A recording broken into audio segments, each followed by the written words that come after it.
Welcome to Draw Process. This is where I draw a comic book page and share my thoughts and techniques.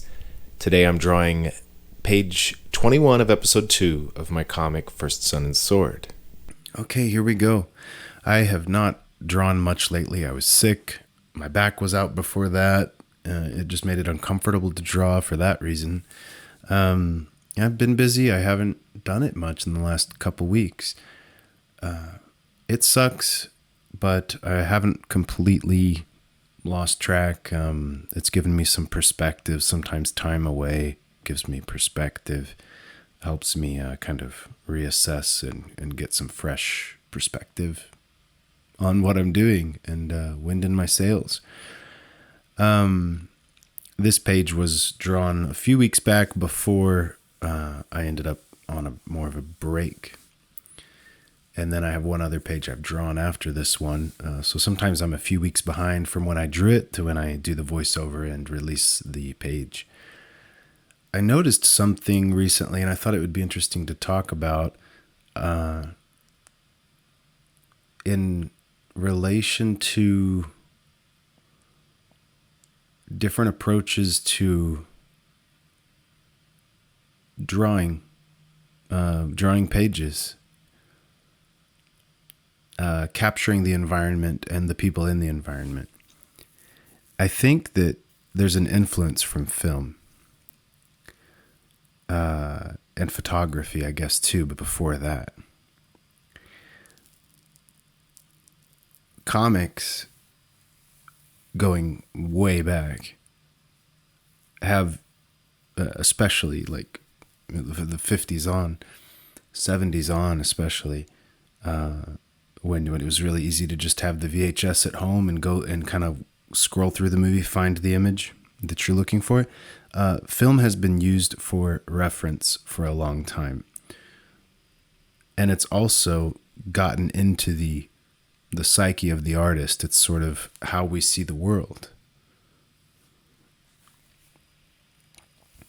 When you look at really, really old art, predating photography, if they wanted to capture like a big scene with lots of figures, maybe it's in hell or some battle or something, you'll notice that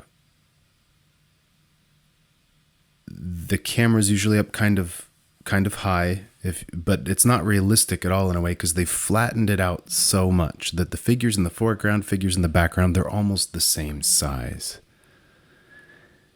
And by doing this, having this extreme flattening of the depth, you get to show a lot of details. People can see the face on a figure in the background and a face in the foreground.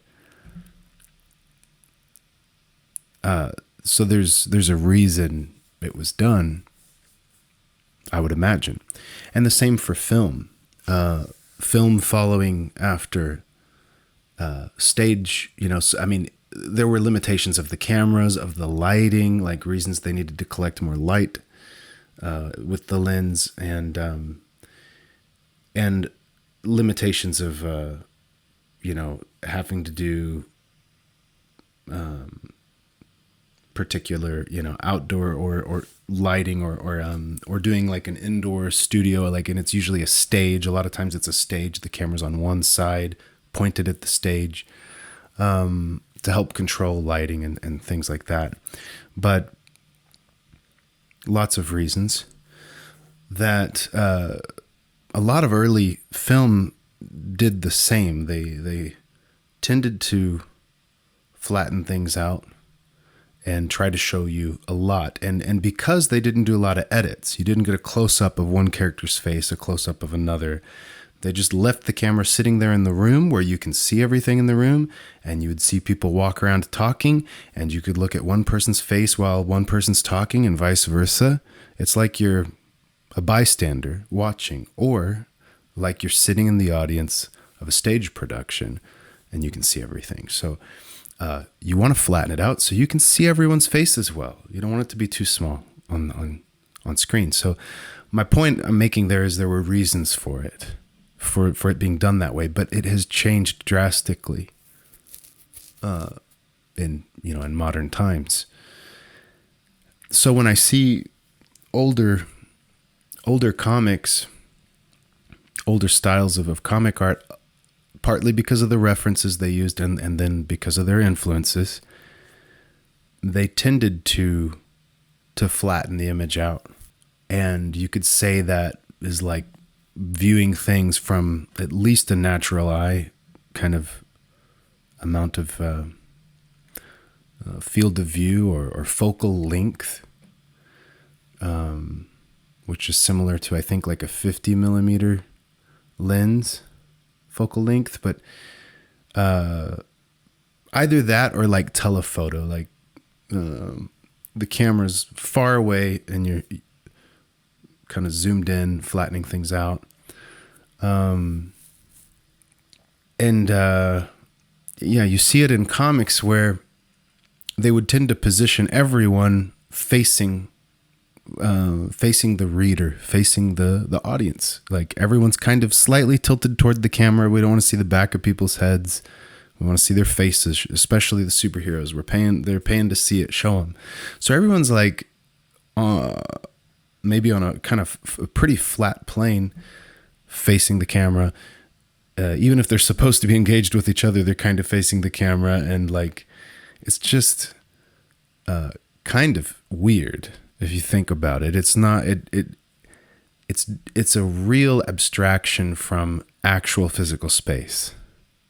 Like what would it be like if there was an actual battle among the Fantastic Four in a physical room, and how would you capture that?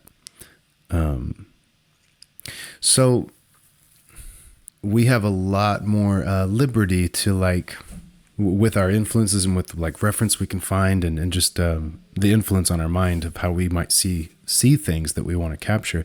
The idea of a blurry background, like sort of bringing the background really close to the figure, and it just looks like blurs of green or lights.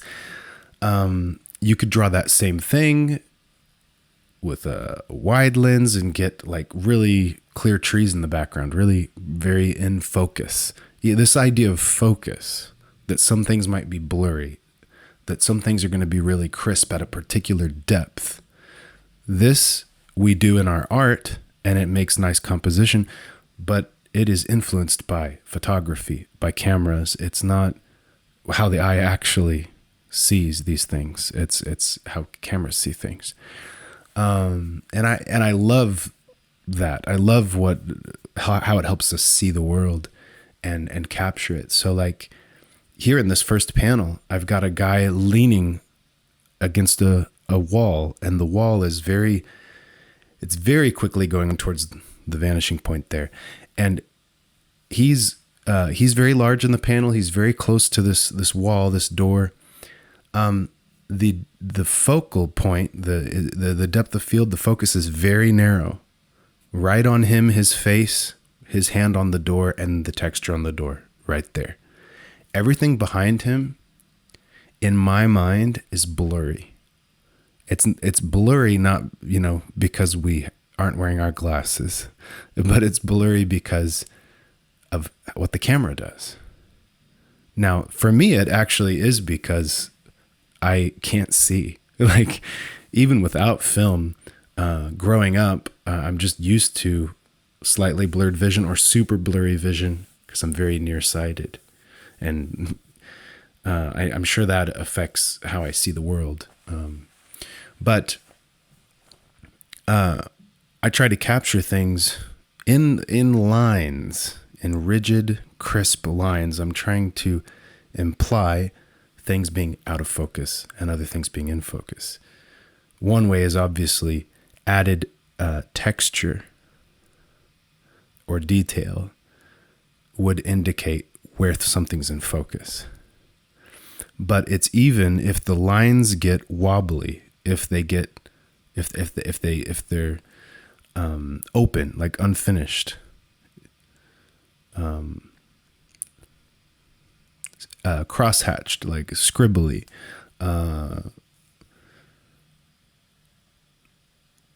there's ways to do it. Interestingly, if I just use a lot of black, if you use heavy shadows, heavy blacks, it will flatten out the image. Now you can get some depth, like a limited amount, but it flattens it out. Like here, this hallway going off behind him, if I just made that black in there, then it would look flat. Everything in that hallway would just be flattened out. Just, it's all black. It's all one visual plane. So, it's interesting how using a lot of blacks will flatten your image. And it's something I'm doing less of these days. In that earlier panel, you'll see later, I used lines to show the shadow of the railing, on the landing he's standing on, or balcony, whatever.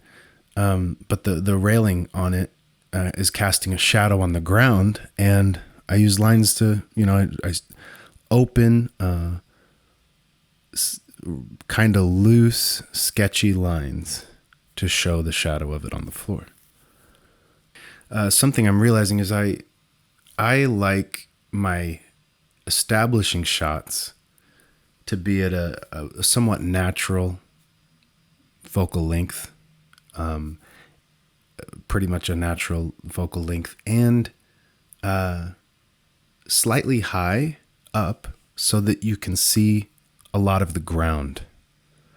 If the camera is low, like all the way to the ground, then the horizon line and the ground would be even. It would just be a flat line. So this guy walking in the room, you would just see a line and him walking on it. And the wall in the background meets that line because that's the entire floor. And the chairs of the desk meet that same line. Completely eliminating your ability to see depth. But by moving the camera up, if you imagine going completely up where it's top down, that's going to give you like a checkerboard top down view. It's going to give you the most perfect view of the relationship of the objects in the scene, of the characters. What's this space really look like in physical space? How far away are things from each other? Where are they situated in space? You're going to capture at best from a bird's eye view. But you're not going to be able to see characters' faces. You're not going to be able to, there's things you want to communicate that you can't show with that kind of shot. And it's a little disorienting because it's like, it's definitely not character focused. It's not natural. So I try to go somewhere in between and have the camera a little high so that you can see more of the floor, more of the more distance of it to the depth of the space, so that you can see how things are in relationship to each other. Picture like an isometric kind of video game. It's like kind of, well, that's not ideal a way of thinking of it, but 3/4 view instead of top down. But you can see more of the space, the depth, the relationship of things. But it's a little more natural. And so I tend to always do that because for me, part of sequential storytelling is letting the reader construct the scene and put themselves in it in a way, like they can imagine what the character's doing and how they're moving about in the scene. There are some artists that might focus more on graphic design, iconic sort of storytelling. For example, I could show this guy walking into the room, like it could just be a guy and a door, and a desk, like but no clear like because of the construction of the shot, perhaps with a really low horizon where you can't see the floor. There's no sense of depth. There's no clarity of like what the room looks like, even perhaps. It's just guy, desk. That tells you the basics. That can read quickly. It tells you what you need to know. There's a guy and he's going to a desk. Maybe that's all you need them to know. But for me, that isn't how I tell stories. That's not how I consume stories when I'm the happiest, when I enjoy it the most. To me, it's not just guy, desk, like the basic message. I want to see, and I want to be able to move about in the space. Like I want to be able to imagine the characters moving, the panels between the panels that are actually drawn, where the character is actually moving about in the space, moving from the door to the table. Even in the one single drawing, I've got him standing by the door, but as your eye moves to the desk, you know that he's going to walk to the desk, and you might like imagine him walking to the desk. You might, after reading the comic, have a memory of panels of drawings that weren't even there because you imagined them, you filled in the gaps. Well, to me, an important way of filling in those gaps is to be able to see the physical space so that you can move the pieces about. And that's why I make sure to make it clear, the physical space. Now, by doing so, by focusing so heavily on that, I don't focus on other things. Like to some degree, the design is a lower priority, and the details. Like I don't construct a shot to give like really great details of particular elements, such as the guy in the desk. The desk is never seen in great detail with like I don't know, all the things on the desk. It's not shown in great detail. Unless I do like a close-up of it, you're probably not going to see those details. So I'm sacrificing things by focusing on this approach.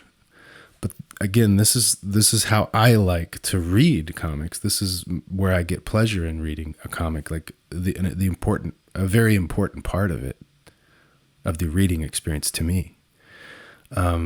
So when I see comics that show great details, that doesn't mean that it's a hyper-realistic, high level of lines art. I'm not saying that. But the way they construct the shot and what they show you is focused more on certain details in the shot instead of what I focus on. It can look really cool. It can really set the mood for a place. But if you focus too much on that, now you're not showing people the physical space, the dimensionality of it, so that they can move around in it. It can be disorienting. It can be jarring. You can feel like, just almost dizzy from it, queasy from it, because you read page after page and you never once felt the ground under your feet, felt the ground under the characters' feet. You see the characters doing things, but only dramatically, like in abstract. A punch, a big dramatic swing, a big laugh, a big smile, a big like whatever leap. Like you see the drama of the characters and the details in the tension on their face. It can be very emotive.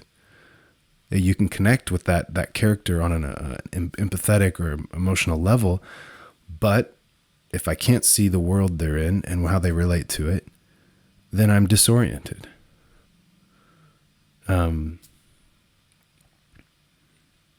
It's give and take with that. And it relates to, like I was saying, film, how film influences. For example, this shot here, in a way, I struggled to show very much in the room. It's a pretty large panel. I should have no problem showing you a lot of the physical space, but you could say, looking at this, that this is a very narrow field of view. Now, one way that we show more is by, like, if I wanted more width to this, a wider lens, then we would typically widen the panel. If we don't, if we're not thinking, then we just think, oh, I know what to do. I just make a wider panel and now I can capture that width. But that's not the only way to capture width. Like a wider lens on the camera would actually capture more width. It would make the perspective more extreme. Now, one of the reasons I don't think we do that much is because it turns things into 2-point perspective very quickly. That's kind of, and that's not going to make sense necessarily because it doesn't literally do it. I just mean for the artist to try to represent it, you're getting into 2-point perspective. It can be a little more challenging to draw.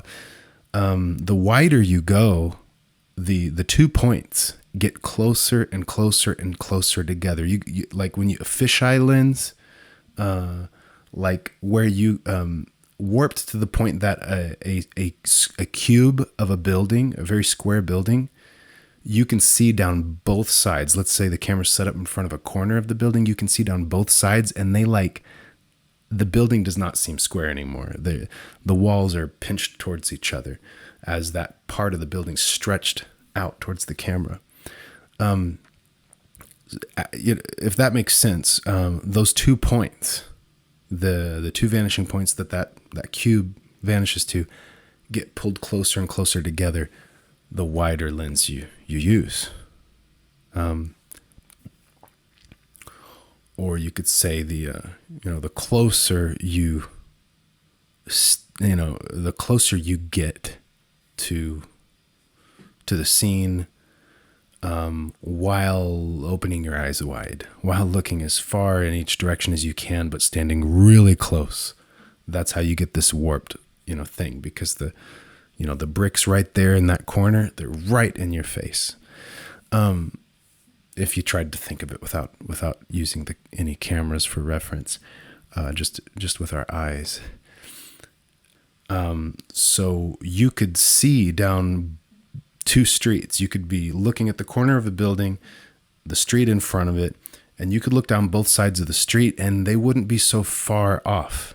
Like if this was a big cityscape, you could see the entire city, like a huge range from left to right of the city in a tighter spot by using a wider lens, a wider view.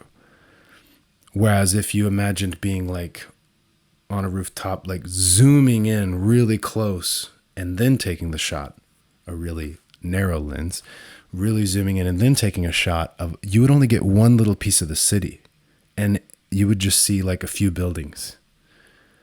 And then you would think, crap, I can only see a few buildings. I need to use a bigger panel so I can show more. No, you could use a wider lens or mimic that. And then you would be showing more of the city. Now, that telephoto, that really narrow view, where you're kind of like really zoomed in.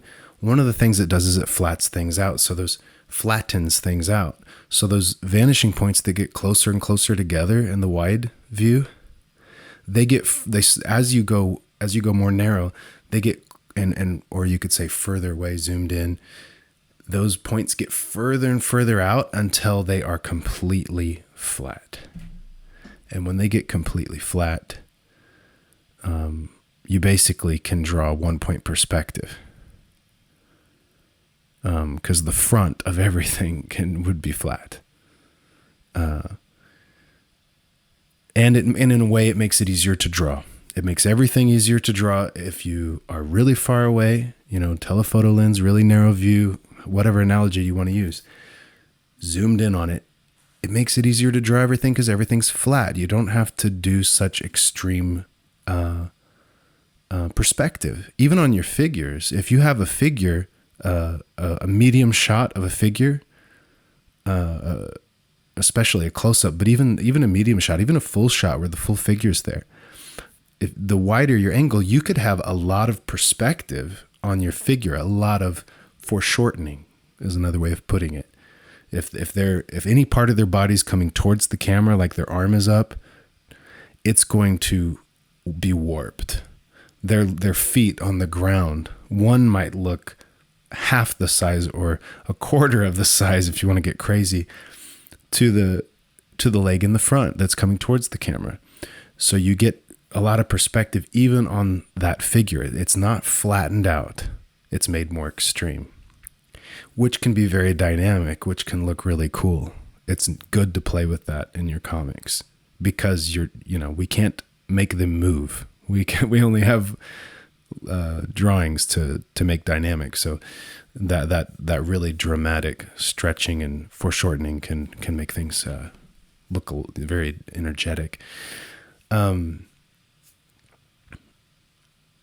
So yeah, it's good to know that. It's good to play with that. But again, it gets harder to draw backgrounds and scenes and even your figures when you have a very wide lens, because the perspective is more extreme. So you have to start drawing perspective. You have to get good at drawing in perspective to do that. And yeah, and it's something I want to get better at, but in some ways I already do it quite a bit. In some ways a lot more than, like I was saying, than a lot of artists that drew much more flat or, influenced by early film or something. Interesting topic to me. Yeah, even how you use lines to try to represent focus, where something is in focus or not, which will change drastically if you have a kind of narrow field of view. You can get like the background being really out of focus while your character's in focus. And how do you represent that with solid lines? How do you represent it graphically? Is an interesting question that will show something about your style as you figure out how you handle that. One of the ways that they'll tell you about this in terms of artists, illustrators, how they talk about this is usually not from the film perspective, but my background is film, so I think of things from that perspective much more so. I didn't go to art school, but design, graphic design, art, there's a language for like adding more detail at your focal point so that the eye goes there, because there's more detail there's more lines, it adds sort of an energy there, people will look there. But this language from photography and stuff helps a lot with that, because it isn't simply a matter of, well, where do I want to put the focus? It's like, or where do I want to add lines to make something a focus? It changes the question when it's like, well, I know where, like, I know why I need to not add too many lines. I can't add texture everywhere because then there's no focal point and it somehow flattens the image out. Well, now you understand, because it's, you can have parts in focus and parts out of focus, creating a kind of a lens effect, really. So that language, that way of thinking and visualizing things helps me in a more natural way figure out where to put those extra details.